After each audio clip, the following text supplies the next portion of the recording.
জয় বাংলা, জয় বঙ্গবন্ধু। খাম্বা তারেক আমাদেরকে পরিকল্পনা করে মাঠে নামতে দেয় নাই। 23শে জুন গৌরব ও সংগ্রামেন বাংলাদেশ আওয়ামী লীগের ৭৭তম প্রতিষ্ঠাবার্ষিকীতে বাংলাদেশ আওয়ামী বঙ্গবন্ধু প্রজন্ম লীগের আয়োজিত আলোচনা সভার বিশেষ অতিথি দলের সভাপতি মোহাম্মদ মিলন শেখ।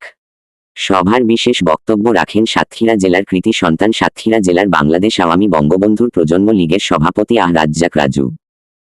আজ 23শে জুন বাংলাদেশ আওয়ামী লীগের ৭৭তম প্রতিষ্ঠা বার্ষিকী উপলক্ষে আজকে যে আমরা উদ্যোগটি নিয়েছিলাম, কিন্তু এই বাংলাদেশ সরকার খাম্বা তারেক আমাদেরকে পরিকল্পনা করে মাঠে নামতে দেয় নাই।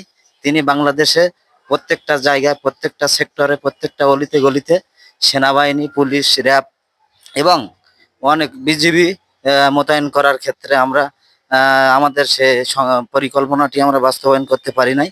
কিন্তু আমরা অতি দ্রুত বাংলাদেশ আওয়ামী বঙ্গবন্ধু প্রজন্ম লীগের নেতা কর্মীদের পক্ষ থেকে এবং আমাদের যে কেন্দ্রীয় সভাপতি মিলন ভাই আছেন, ওনার নেতৃত্বে আমরা আগামীতে আমরা ইনশাল্লাহ বঙ্গবন্ধু প্রজন্ম লীগের সংগঠনের পক্ষ থেকে আমরা মাঠে নেমে আসব, জননেত্রী শেখ হাসিনার জন্য কাজ করে যাব এবং জননেত্রী শেখ হাসিনাকে এই দেশে আনার জন্য আমরা বঙ্গবন্ধু প্রজন্ম লীগের সকল নেতাকর্মীরা মাঠে নেমে আসবো ইনশাল্লাহ।